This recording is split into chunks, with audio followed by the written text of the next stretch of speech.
بسم الله الرحمن الرحيم. الحمد لله رب العالمين، والصلاة والسلام على سيدنا محمد وعلى آله وصحبه أجمعين.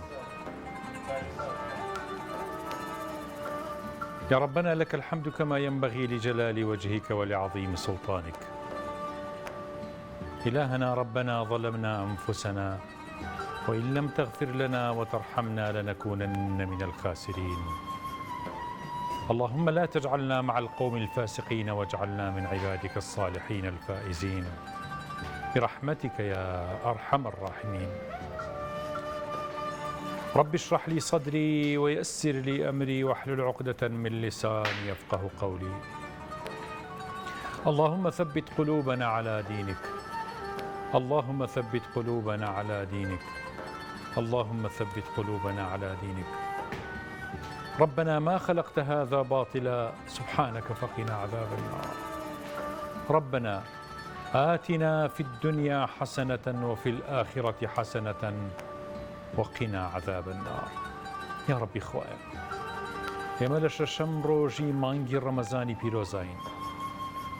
دوعا و پارانەوە و نیزاد دەرونیەکانمان لێوەربگرە.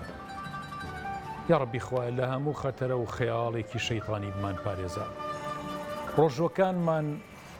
لە دەستی شەیطانەکان و نەفس و هەوا و ئارەزوو بپارێزە، خۆمان بپارێزە. یا ربی خوایە لە دایک و باوکمان خۆش بە. یا ربی خوایە هەموو ئەوانەی کە نزیکی ئێمەن، خۆشەویستی ئێمەن، دۆست و یاوەری ئێمەن بیان پارێزە لە دنیا و ئاخرەتە. حەسەنەی دنیا و ئاخرەتمان پێ ببەخشە، چاکەی دنیا و ئاخرەتمان پێ ببەخشە. اللهم آمین آمین یا مجیب السائلین. خۆشەویستانم لە بەرنامەی بەربانگ جارێکتر بە خزمەت ئێوەی بەڕێز و خۆشەویست گەیشتمەوە لە کەناڵی ئاسمانی پەیام. خۆی گەورە ڕۆژووی هەموو لایەکمان قبوڵ بفەرمێت و ئەم ڕۆژانە بکاتە توێشووی گەورە بۆ قیامەتمان. پێغەمبەر صلی الله عليه وسلم ئاماژە بەوا کات کە فەرمێت لە بەهەشتا ئەوانەی کە ئەهلی بەهەشتن ئیلهامی تەسبیحاتەکرێن، لە ناو دڵیانە جۆرێک لە تەسبیحاتی خۆی گەوراکەن، هەروەکو چۆن ئێستا ئێمە هەناسە دەین بێتاقەت نابین بە هەناسەدان. بەو تەسبیحاتەی ڕۆژی قیامەت یاخود بەهەشتیش نەماندووە بی نەبێتاقەتە بی، ئەویش بە ئارەزوو و ویستی خۆتە. تەسبیحاتێک کە لە شیرینیەکانی بەهەشتەوە دروسە بێت فەرز نییە، بەڵکو ئەمەنە ناز و نیعمەتە بینی، ئەوەنە خوای گەورە بە لوتفە لەگەڵتا، ئەوەنە شتی شیرین و جوانە پێشکەشەکات لە خۆشییانە. سبحان الله، ئەستەغفر الله، لا إله إلا الله، ما شاء الله، لە گەورەی تۆ یا رب، ما شاء الله. تەسبیحات ئیلهامەکرێ ويدخلهم الجنة عرفها لهم. تۆ ختێچیتە بەهەشت، ئەزانی ماڵەکە لەکوێیە، ئەزانی شوێنەکەی خۆت لەکوێیە، دەرکت هەیەکەوە مەنزیل و مەنزیلەی تۆ کوێیە، پێزانینت پێ هەیە. عرفها لهم، خوای گەورە پێتە ناسێنێت. خشتێک لە زی و خشتێک لە ئاڵتون، بۆنی خشتەکان بۆنی مسکی لێ دێت، لەو ماددانەی کە هەرگیزە و هەرگیز لە دنیا نەبووە لەوێ لەوانە دروسەکرێت. ما لا عين رأت ولا أذن سمعت ولا خطر على قلب بشر. بەردەکانی ناوی بەهەشت لؤلؤە، زۆر جوانە، سەقفەکەی عەرشی ڕەحمانە، عەرشی خۆی پەروەردگارە، زۆر گەورەیە، زۆر فراوانە. حەزرەتی موسا پرسیار لە خۆی گەوراکە کێ کەمترینی ئەهلی بەهەشتە یا رب العالمین؟ کێ ئەخیر کەسەکە لە بەهەشت ئاهێنرێتە دەرەوە، لە جەهەنەم ئاهێنرێتە دەرەوە بۆ بەهەشت؟ ئەفەرمێ ئەخیر کەسێکە بە سنگەخشەیەتە دەرەوە، هەریەتە دەرەوە ئەچێتەوە ئاگر و ڕایکێشێتەوە ئاگرەکە، بەڵێسەکەی ئیباتەوە بۆ ناو خۆی، هەتا لە ئەخیرە خۆی ڕزگاریەکە. کە ڕزگاریەکە سەیری کیاوە دۆزەخەکات و ئاگری دۆزەخەکات وڵێ الحەمد لله الذي نجاني منك سواز بۆ خوای کە ڕزگاری کردم لە دەستی تۆ ئەی ئاگری دۆزەخ. خۆی گەورە پێ فەرمێ دەبڕۆ ناو بەهەشتی خۆم، ئەو بەهەشتی کە ئامادەم کردو بۆ ئیمانداران و مسلمانان. ئەچێت و سەیرەکەوە بینێ بەهەشت پڕە و وازانێ جێ ئەو نابێتەوە، پێی سەیرە ئاگەڕێتەوەڵێ یا ڕەبی وەجەدتها ملئە، خوایە پڕ بوو بەهەشت چی بکەم؟ خۆی گەورە فەرمێ ئەی تۆ ناتەوێت وەکو پاشایە لە پاشاکانی بەهەشت بیت؟ پلەپایە یەکێ لە پاشاکانی دنیات لە بەهەشتا دەست بکەوێت، مڵک و ماڵ و سەرۆت و سامان و خۆشیەکانی. ئەویش بە شەرمێکەوە ڕۆکاتە خوای گەورە فەرمێ خواییکیان گاڵتەم پێەکەی وأنت رب العالمین، تۆ پەروەردگاری هەموو دنیای. ئەفەرمێت سەیرم حیوارەکەن لە بەینی عەبد و خوای گەورەیە، سەیریم نازەکەن ئیماندار هەیەی لای خوا، شەرم ناکا کۆمەڵە قسە لە خزمەت خوای گەورەیەکە. ئیبن عەباس کە ئەم فەرمودەیی گێڕایەوە پێکەنی، عەبدوڵای کوڕی عەباس وتی ناپرسن بۆچی پێکەنم؟ وتیان بۆچی عەبدوڵای کوڕی عەباس؟ وتی چونکە پێغەمبەر صلی الله عليه وسلم کە ئەم فەرمودەی ئاوا گێڕایەوە ئەو دەستی کرد بە پێکەنین، بۆیە منیش پێکەنیم. و حەزرەتی ڕەسوڵ الله صلی الله عليه وسلم فەرمووی ئایا ناپرسن بۆچی پێکەنیم؟ وتیان یا ڕەسوڵ الله بۆچی؟ فەرمووی خوای گەورە پێکەنی بەوتێ ئەم بەندەیەی کەوایە زانی بەهەشت جێ ئەمیتیان نابێتەوە، وەکو گەورەترین مەلیک و پاشای دنیا ئەی بەندەکەم بڕۆرە بەهەشت ومثله ومثله ومثله ومثله ومثله، 5 جار فەرمووی، 5 قات 5 جار فەرمووی بەقەد ئەو پاشایە و ئەوەندەی تریش ئەوەندەی تریش ئەوەندەی تریش ئەوەندەی تریش وەربگرا، ئەو عەبدەی کە ئاخیر کەسە بە سنگەخشێ لە ئاگری جەهەنەمێتە دەرەوە. ئایا ڕازی بووی بەندەکەم؟ ئەو بە عەبدەی شەڵێت ڕەضیت یا ڕەب ڕەضیت یا ڕەب، خوایە ڕازی بووم. خۆی گەورەشە فەرمێ بڕۆ بەقەدەر گەورەترین پاشای دنیا وەربگرە، دە ئەوەنەی ئەوەش وە چیت حەز لێ چیت پێویستە، ئیشتیهای چ شتێکەکەی، تەمەنای چ شتێکەکەی وەری بگرە، داوای بکە بە هەتاییش لە بەهەشتەکەی منە ئەمێنیتەوە. ئەڵڵاه، ئەمە بۆ ئەخیر کەس کە لە ئاگری دۆزەخە هێنرێتە دەرەوە.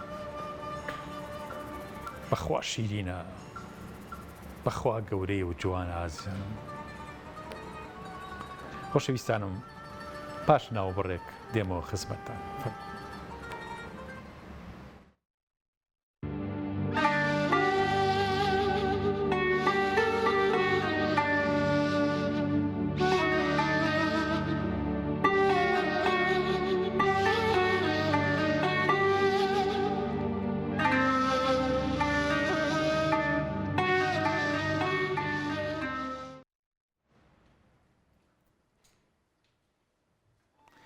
حەزرەتی موسا فەرمووی یا رب العالمین، ئەوە مەنزیلە و شوێنی کەسێکە کە ئەخیر کەسە لە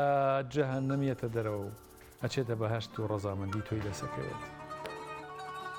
ئەی گەورەترین مەنزیلە، باشترین شوێن چۆنە؟ لە بەهەشت هادرێ بە کێ؟ خوای گەورە بە حەزرەتی موسا فەرمووی من بەهەشتم بۆ ئانە دروست کردووە ئەی موسا، هەموو شتێکی ئەوانم بەدەستی قودرەتی خۆم بۆ ئەوان دروست کردووە. فلا تعلم نفس ما أعد لهم، هیچ کەس ناتوانێت ئێستا وەسفی ئەو کاکە چیان بۆ ئامادەکرداوە، ئەوانی کە مەنزیلیان لای خۆی گەورە بەرزە. وەسفی شتەکان ئەوێ ناکرێت، زەحمەتە ئازم. عقلی ئینسان تەحەممولی ئەو هەموو شتە جوانە و ئەو شتە داهێنراوە نایابانەی قیامەت و بەهەشت نابێت. تەنها وێنەیەکی لێرە پیشانی ئێمادرێت لە قورئان و لە فەرمودەیە کە باسیەکات وێنەکانی هێنێت تاوەکو نزیکی کاتەوە لە زیهنیەوە. ئەگینا ئەگەر تۆکو ملیارەها ملیار چاوی ئەم سەر ئەرزە وەکوە بە ملیارەها ملیار قووەتی چاو سیر بکەیت، ئەمە هێشتا هەر سەرەتایە کە باسیەکەین. ملیارەها ملیار بیستن سەوق و سەلیقە و تێگەیشتن، ئەوێ مرۆڤ چی لێ بێت؟ ئەبێ ڕۆح چی بێت؟ ئەبێت چ دەهشەت و چ خۆشی و چ بەهجەتێ بکەوێتە ناودڵی ئینسانی مادار، بچی لێ بێت؟ فەرمودەی پێغەمبەر صلی الله عليه وسلم فەرمێ لیان پرسی نزمترین کەس لە ئەهلی بەهەشت چەندێک وەرەگرێ لە بەهەشتە، شوێنەکەی مەئواکەی مەنزیلەکەی؟ فەرمووی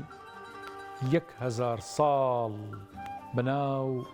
مڵک و باخ و باخات و کۆشکەکانی خۆیان ئەڕوات هەر تەواو ناوێ. 1000 ساڵی ئەوێ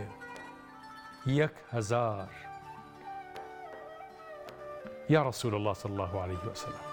هەی باشە بەرزترین پلە کامەیە؟ ئەوانەی کە پلەی بەرزیان دەسەکەوێت لەوێ. فەرمووی ئەوانن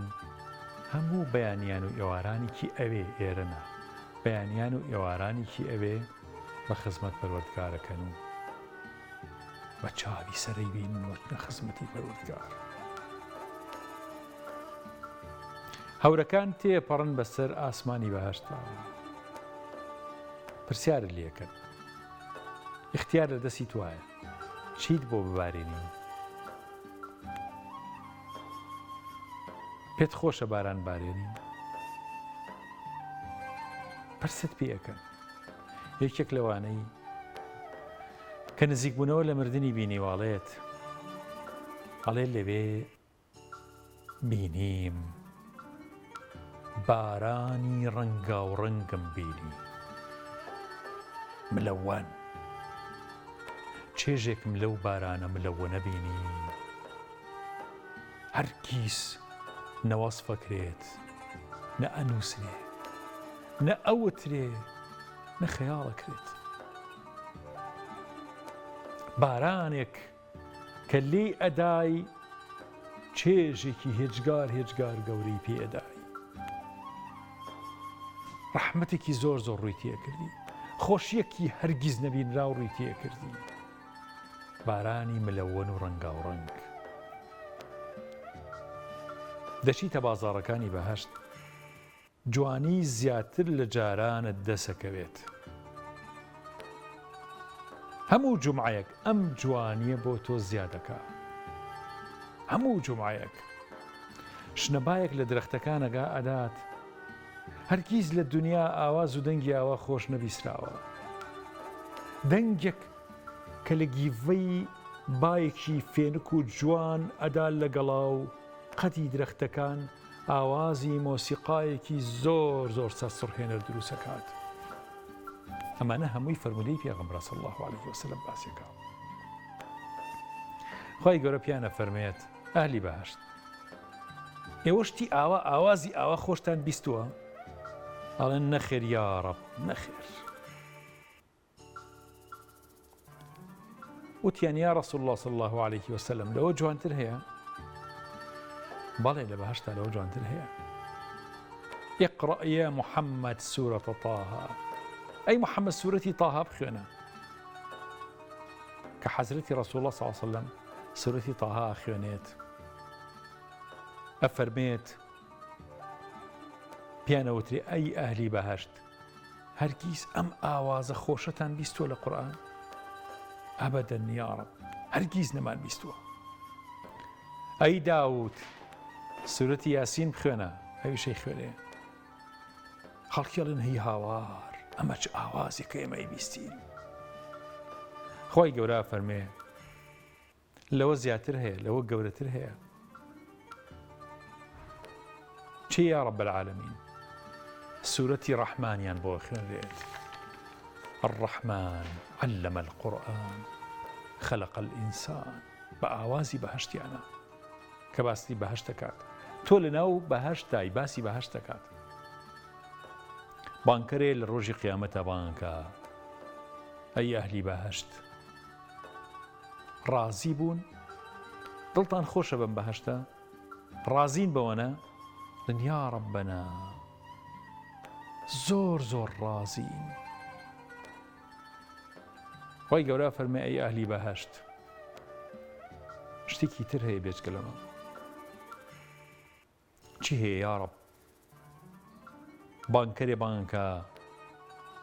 حي على زيارة الرحمن أي أهلي بهشت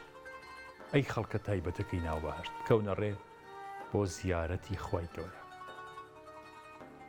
بابچين خزمت خواي كورا بيبيني فيجلسون على منابر من نور لسر من بري نور دانش هواني كاشنا خزمتي بروكار وك هالواسين چون هالواسريت بس من بەرەکان نورە چاوەڕوانی بە خزمەت گەیشتنی پەروەردگارەکەی بەبێ تەشبیه و تەمسیل نازانی لەوێ چۆنە بێت بەس ئەوەنە ئەزانی بە خزمەت پەروەردگارەکەی نازانی چۆن چۆنێتەکە دیار نییە چۆنێتەکە تێی ناگەین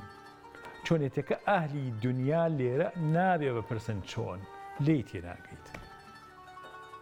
ئەکرێسەک شاخێکی گەورە بکەی بە کونی دەرزیەکە ناکرێت دەلەوێ ئەکرێت چۆن نابێ بڵی لێرە چۆن لی تێداگەیت هەندێک لەسەر مینبەر و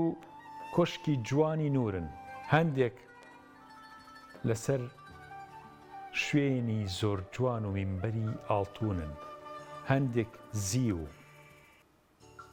ئاوا خەریکی سەرقاڵی ئەوەن کە دانیشن و بەو جۆرە چاوەڕوانەکەن خوای گەورە ئیشراقی نوری خوای گەورە دەرەکەوێت ئیشراقی نورێک لەسەرەوە دەرەکەوێت نەکی خوای گەورە هەمویان وازن ئەوە پەروەردگارە ئەوە نوری خوای گەورەیە نەخێر ئەوە نوری گەیشتنە بە خزمەتی پەروەردگار مقدمەی نور و ڕووناکیە سەرەتایەکە کە تۆ ئەبڵەقەبی بەو نورەی کە تۆ ئیتر وردە وردە لەوێەوە پێشوازیەکەی تۆچیتە خزمەتی پەروەردگار خۆی گەورە فەرمێ ئەهلی بەهەشت سەلام عەلەیکم سەلامی خۆتان لێبێ سەلام قەولا من رب الرحیم الله ئەوان شەڵێن اللهم ئەنتە السەلام خوایە تۆ هەر خۆت ناو صفاتی سەلام و منکە السەلام ئاشتی و سەلام هەر لە تۆیە تەبارەکتە و تەعالیتە یا ذا الجلال والإكرام یا ذا الجلال والإكرام خۆی گەورە فەرمێ ئەی ئەهلی بەهەشت ئەو بەندانم لەکوێن کە منیانە پەرست و منیان نابینی لە دنیا ئەمڕۆ ڕۆژی مەزید و زیادکردنە چی داوا ئەکەن بێجگە لە بەهەشت کە پێم ماون با پێتان بدەم هەمویان یەکش دەڵێن یا ڕەبی ڕازین بەوەی پێت دابین زۆر زۆر ڕازین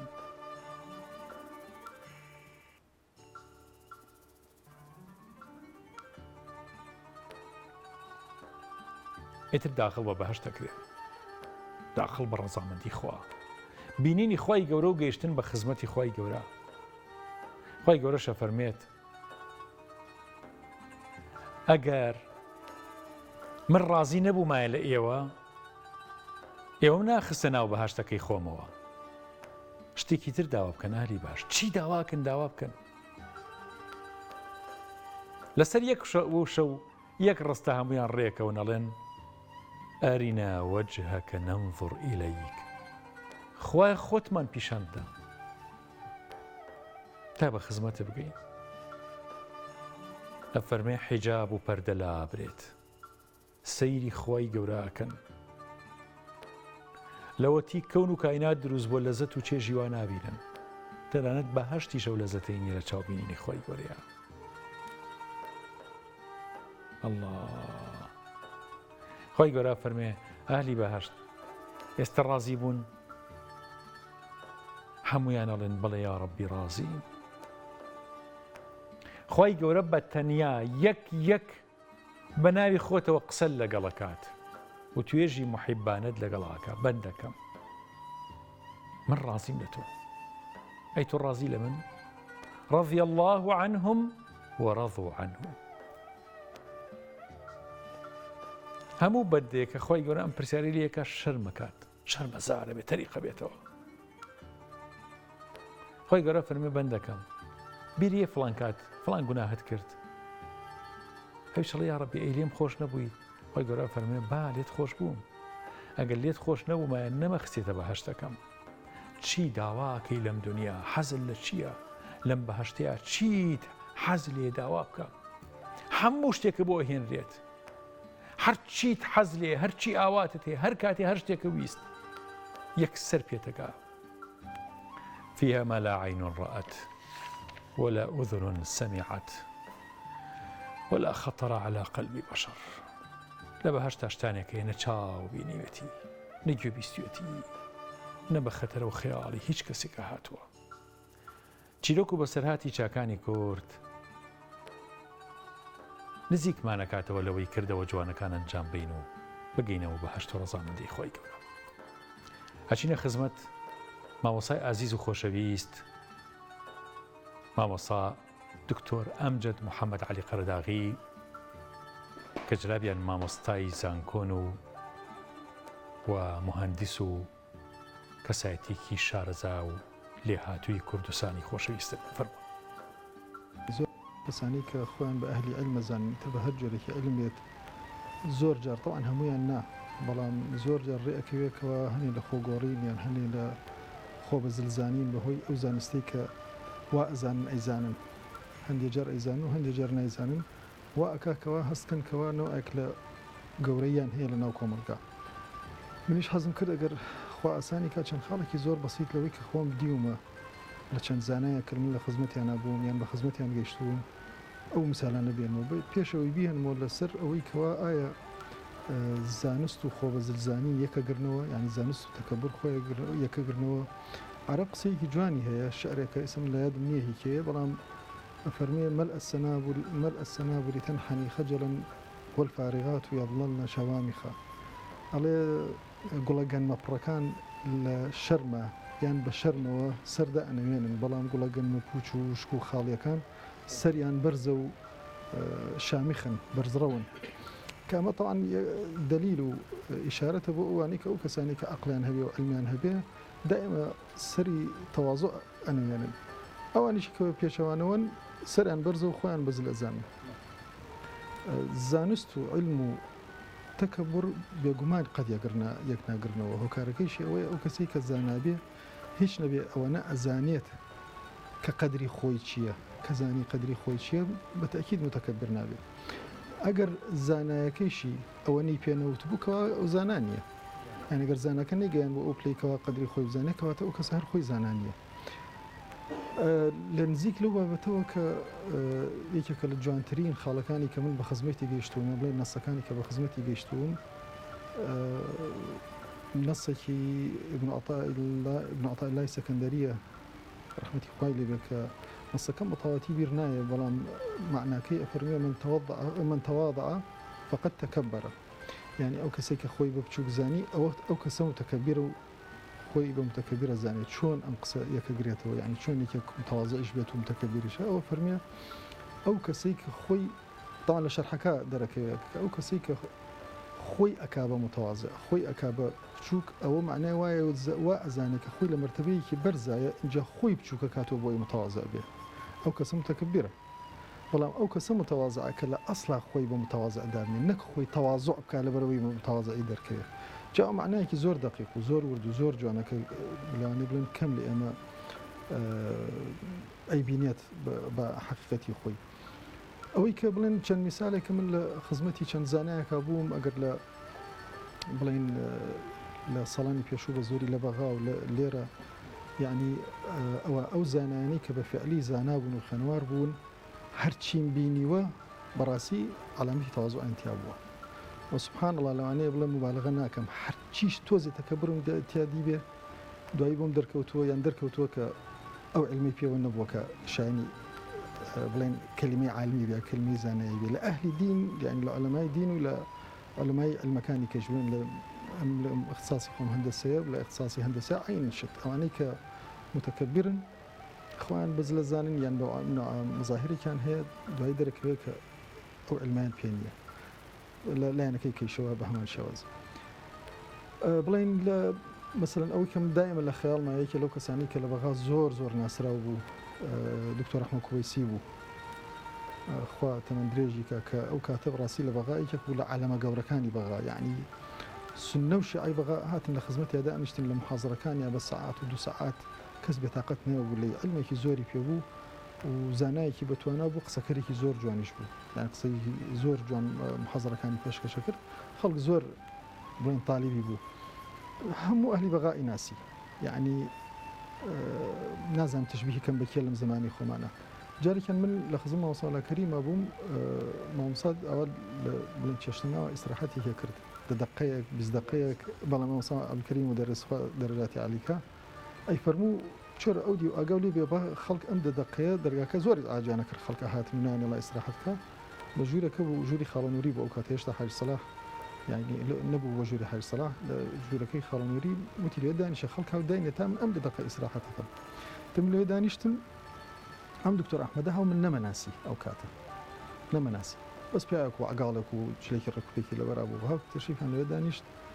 طاعه قرويليك لابو هيك كيلين ابو قرويليك وبعض طباخ واشتواي تابو شاي وشتان لسلينا بس قرولك اتيادي دانيشت وزلامي كيش لقال يا ابو يا دوي هاو وتي الشيخ من بوازاني ملايا شكون شيخ لا عرب يعني ملا ترپرسیارێکی لێ کرد و منیش مناڵ بووم یعنی 4 یا 5 ئەدادی زیاتر نەبووم ئەو وەختە منیش 2-3 پرسیار یا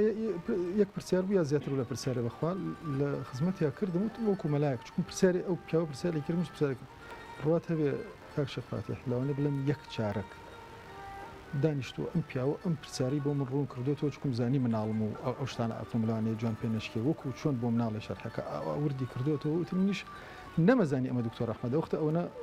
یعنی من نەمەناسی خەتای من بوو کە نەمەناسی بەڵام بەلام عەجیب و ئەم مەلایە بۆ ئەوە خۆیمانوەکە لەگەڵ مناڵێکی ئاوا دانیشتووە لەوێ کە منم ئیتر هەرچۆنە بێ شتەکەی جوان ڕوون کردو و هەڵساین و مامۆسا تشریف هەڵسا دەزۆ ژێگر زانیمان کە هەڵساوە چوینەوە ژوورە لە خزمەتیا چووم وەڵڵاهی ئەو دکتۆر ئەحمەدە لە خزمەتی مامۆساڵا کەریمە لای پێیا دانیشتم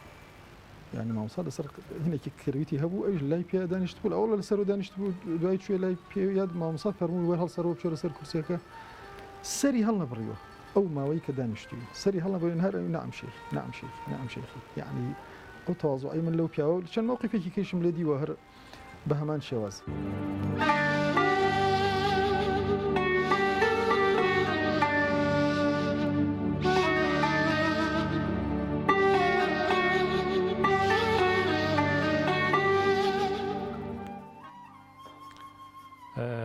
دکتۆر ئەمجاد خۆپاداشتی باتەوە زۆر شتی جوانی هێنایە بیرمان ئێمە گەر نەتوانین نەقدی ذاتی خۆمان بکەین متەکەبیرین تەکەببر یەکێکە لە نەخۆشیە زۆر ترسناکەکان ئێستش ئیستیعداد بۆ تەکەببر و بۆ غرور و بۆ ئەنانیەت و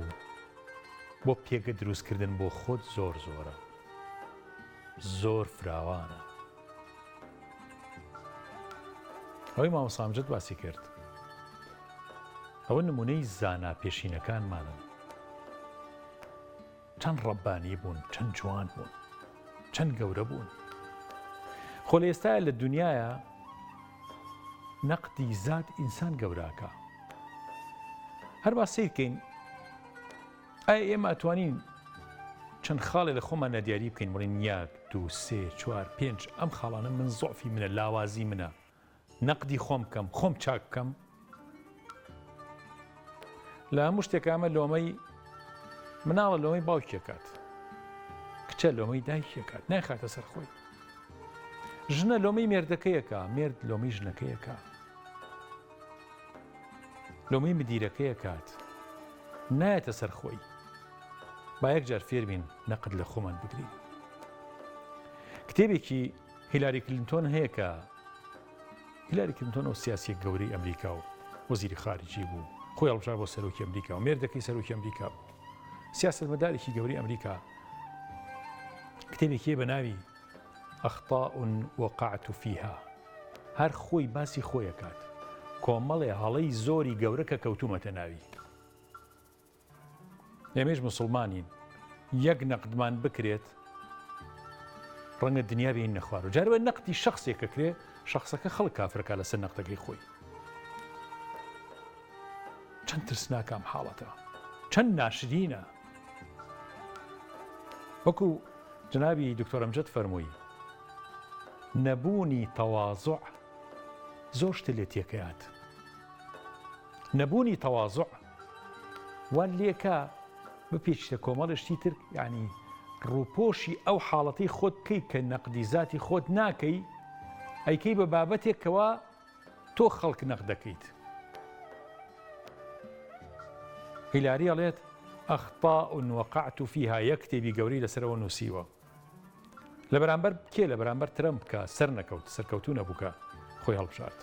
کتێبەکە پێکاتوە لە 10 بەش هەموو بەشێکی باسی هەڵەیەکەکە کە تێی کەوتووە خۆی تێی کەوتووە بۆتە هۆی دۆڕانی لە هەڵبژاردەکانە باسی فیکرەکانەکات ئەو فیکرانی کە غەڵەت بووە بەش یەکەم ئەڵێ ڕوئیام نەبوو من بۆیە غەڵەتم کرد بۆیە کەوتم ڕوئیام غایب بوو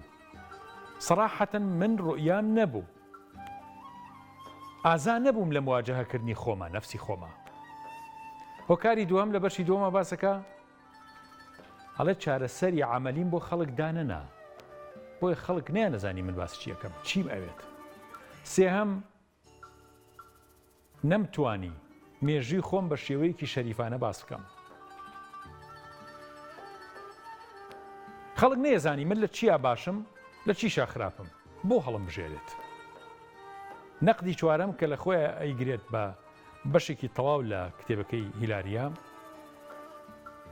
ئەڵێ گەلی ئەمریکی باوەڕێن بەوە ناکرد کە ژنێک بتوانێت سەرکەوتن بەدەست بێنێ بێتە سەر کۆمار و منیش غەڵەتەکەی من لێیا بوو نەمتوانی بە شێوەیە خۆم دەربخەم کە قبوڵم بکەن کە ژنە توانێت سەرۆکایەتیان بکات ئەم باسەی ئەم کتێبە لێرەیە بۆ باسیەکەم یەک کتێب بنووسیت بەس نەقدی خۆتی تیا بکەیت بەس خراپەکانی خۆتی تیا باس بکەیت چەند گەورەیە بۆ ئینسان ئێتر چۆن دەوڵەتیان دەست ناکەوێت چۆن گەورە نابن چۆن نابن بە سەرۆکی هەموو دنیا چۆن سەرۆت و سامانی دنیا هەمووی بۆ خۆیان نابن چکاوان نەزانن زۆفەکانیان چۆن قیرتاو بکەن و پڕی بکەنەوە بەس ئێمە چاڵی گەورە گەورەمان تایە خەڵکی پێ خەڵەتێنین خەڵکی پێ لە خشتا ئەبین حەزەکەین خەڵک هەمووی ساویلکە بێ نەخوێنەوار بێت تا پێمان نەزانن دنیاە خەڵکی دووڕوو مەسلحەتچی و ئەمانە لە دەوری خۆمان کۆکەینەوە تا پیا تا هەڵبەن تا نەقد نەکری ئازیزانم ئەچینە خزمەتی سونەتەکانی پێغەمبەر صلی الله عليه وسلم با یەکێک لە سونەتەکان وەربگرین و کەمێک لەگەڵ یا بژین فەرموو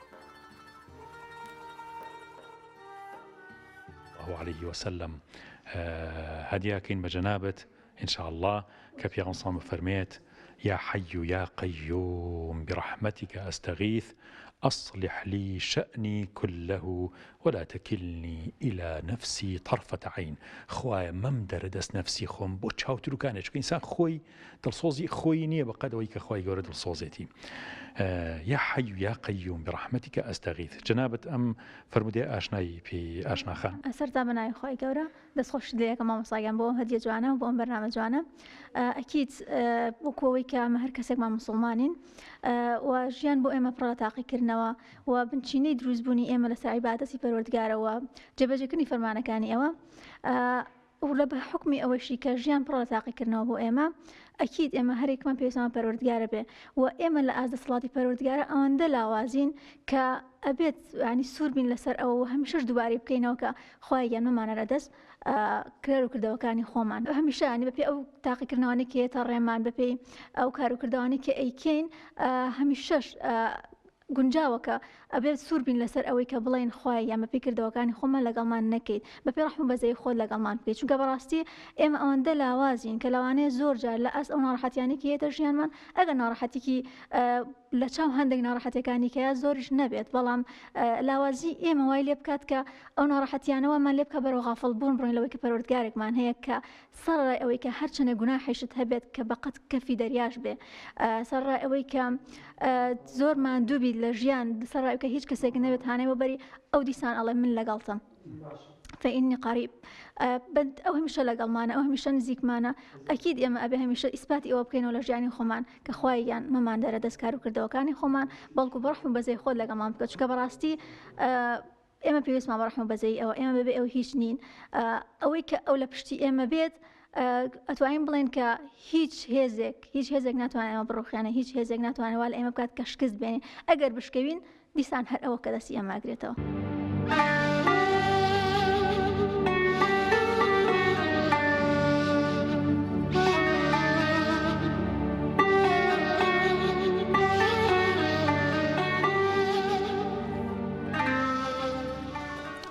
پێغەمبەر صلی الله عليه وسلم فەرمێت من ترك شيئا لله عوضه الله خير منها هەر کەسێ لەبەر خاتری خوا شتێک واز لێ بێنێت کە شتەکە باش نەبێ حرام بێت خۆی گەورە باشتر لەوەی پێبەخشێت کە تۆ بە حرام ویستوتەوە بۆی قەرەب بۆکاتەوە هەر لە دنیا پێش قیامەت. پیاوێک واسەکاڵێ هاوڕێکم هەبوو ئەم هاوڕێم لە دواناوەندیا بوو ئێستا توانین بڵین پۆلی 12 بۆ پۆلی 11 بۆ پۆلی 10 بووە ئاوە ئەم کەسە کە هاوڕێم بۆڵێ کاتی خۆی کە لەو پۆلەیە بوو زۆر حەزی لە کچێک بوو کە هاوتەمەن و هاوپۆلی خۆی بوو.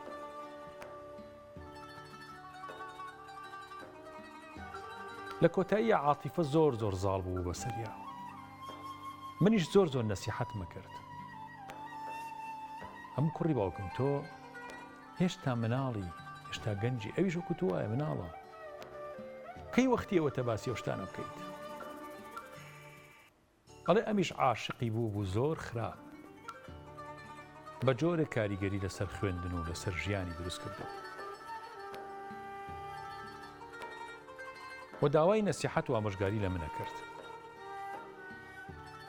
هەڵە منیش ناردم بۆ لای هاوڕێکی باوکی پیاوێکی حەکیم و دانایە باوکی ئەم کوڕە هەڵێ و حەکیمە قسەی بۆ کرد و پێیوت هەڵە کە مشکلەکەم بۆ باسکردم گەنجە خۆی باسیکە هەڵێ کە مشکلەکەم بۆ ئەو ڕەفیقەی باوکم باس کردوتم من لە کێشەیەکی ئاوا گەورەیە نایشتوانم بە باوکم بڵێم ناشتوانم سعی بکەم نازام چی بکەم هیچم بۆ ناکرێ پیاوەکەوتی تۆ ئێستا لە دواناوەندیت کچەکەش بە هەمان شێوە لە دواناوەندیە تی بەڵێ تی تەمەنە نەبووتە 18 ساڵ تی بەڵێ وایە وتی ئەزانی سایقی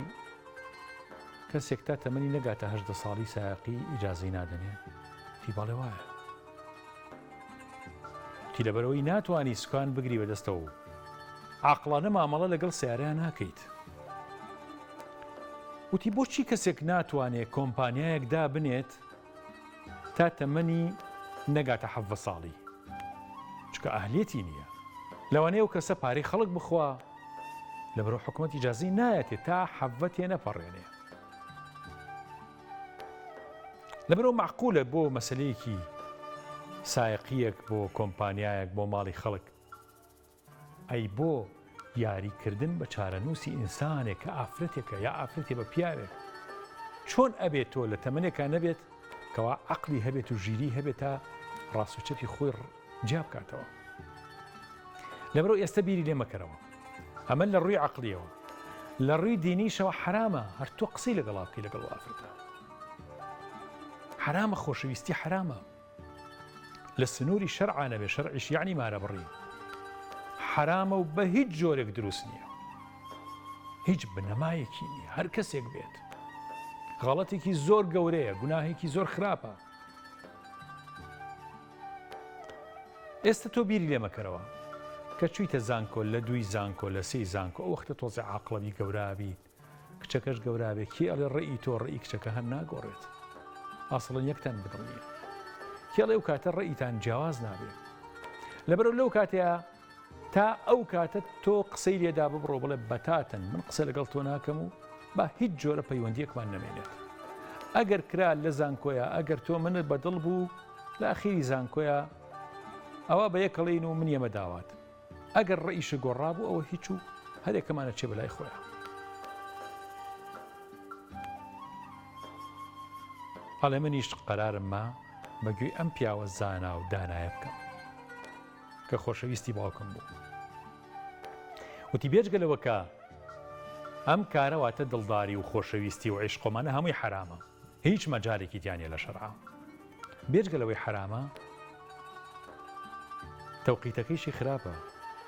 کاتەکەی خراپە چکە تۆ کاتی ئەوت نییە ئەڵێ پێم وتم کوڕی خۆم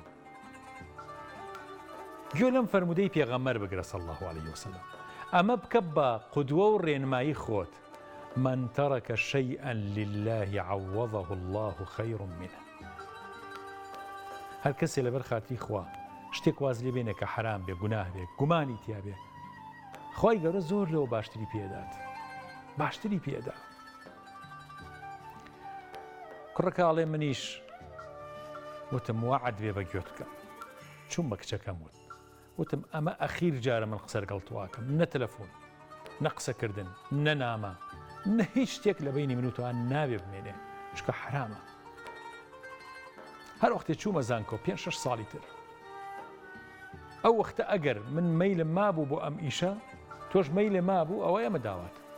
نەمابوو ئەوە هیچ هەر کەسمان بڕی خۆیان بڕات و نە من تۆ لە کەدارەکەم نە تۆش من لە کەدارەکەم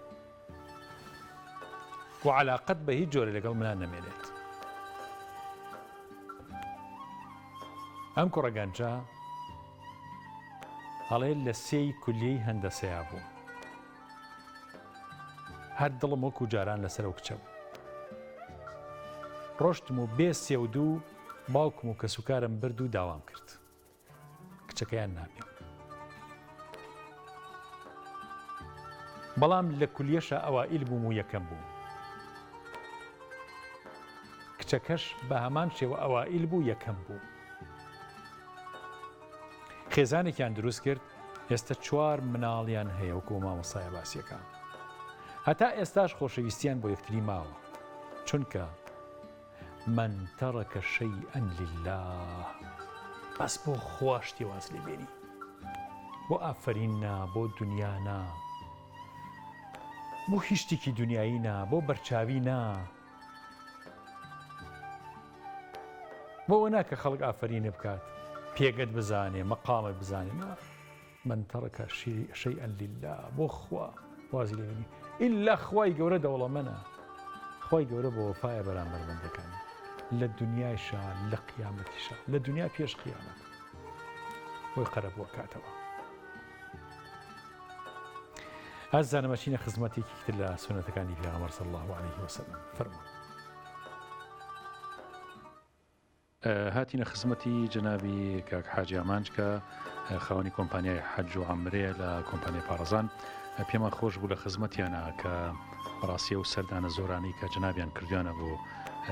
شوێنە پیرۆزەکانی مەکە و مەدینە بۆ عەمرە بۆ حەج زۆر خەڵکی باشیان ناسیوە چکە خەڵکی باشە چێتاوە شوێنانە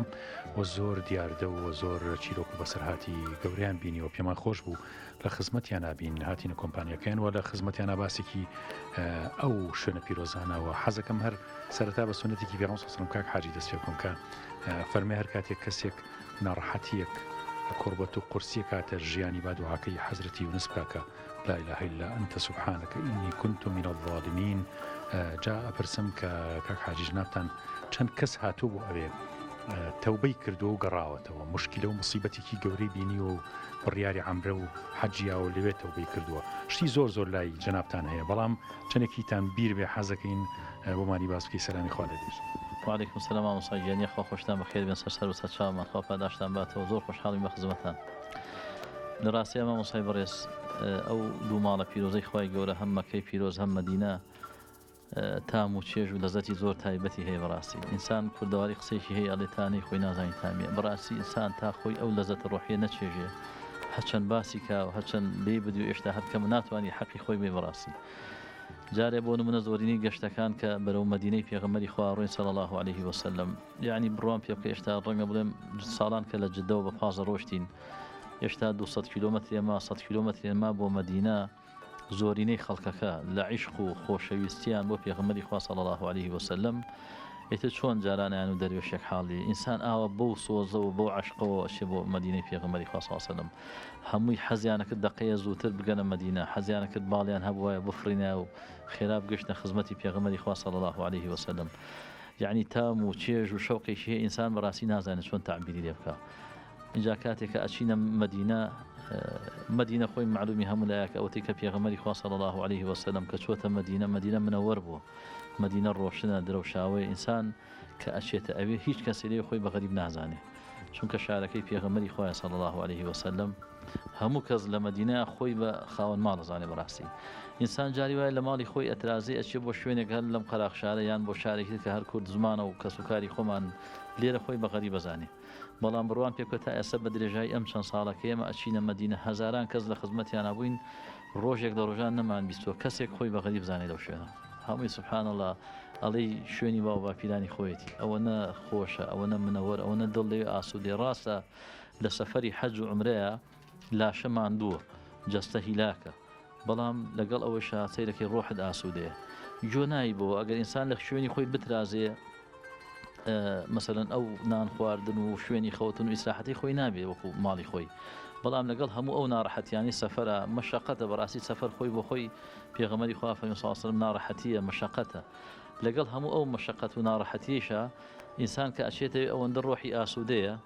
یعنی هەست بە مەشەقەتی سەفەر ناکە ئاسوودەیەکە کارێکەکە بەم ئینسانە بەڕاستی چەند سەدان کەس بیستوم لە سەدان کەسم بیستووە ئەڵێ نەبیری ماڵم هەیە نەبیری مناڵم هەیە نەبیری خێزانم هەیە لە کاتێکا کە ماڵم ناڵ شتێک نیە ئینسان بیری بچێ بەڕاستی ئینسان دائیمەن هەمیشە دڵی لای ماڵم ناڵێتی بەڵام کە ئەچێ بۆ ئەو سەفەرە پیرۆزانە هەموو جارێ لە خەڵکی بیسم بڕواتان هەبی ئەڵێ معمەلم بەجێ هێشتۆ گوێ نایم ماڵم مناڵم بەجێ هێشتۆ گوێ نایم ئیش و کار و پرۆژەی گەورم بەجێ هێشتووە هەستەکەم هیچ نییە لە دنیا تەنها ئەم سەفەرە هەزاران جار لە خەڵکمان بیستووە پەشیمانە کە زووتر نهاتەوە بۆ سەفەرە مەسەن خەڵکێک تەمەنیشی ڕەنگە بڵێم لە 40-50 ساڵەیە بیری کەوتوەوە بێ بۆ ئەوێ دیارە قەدەری خۆ ئەو لەو کاتە خوا بۆ یاسان کردووە زۆر پەشیمانە کە ساڵانی زوو بۆچی نهاتەوە بۆ سەفەرە بڕیاری داوە لەو سەفەر ئەڵێ بەڵێن بێ هەموو جارێ هەموو ساڵێک بەلایانی کەم و سەفەرێک بێمە بۆ ئێرە یعنی لەزەتی ئەو شوێنانە بەڕاستی لەزەتە ڕۆحیەکەی بە شێوەیەکە ئینسان کە یەک جار ئەچێ ئەو لەزەتە ئەچێژی حەزەکە لە مۆ زوو بچێتەوە هیچ نەبێ ساڵی جارێ بچێتەوە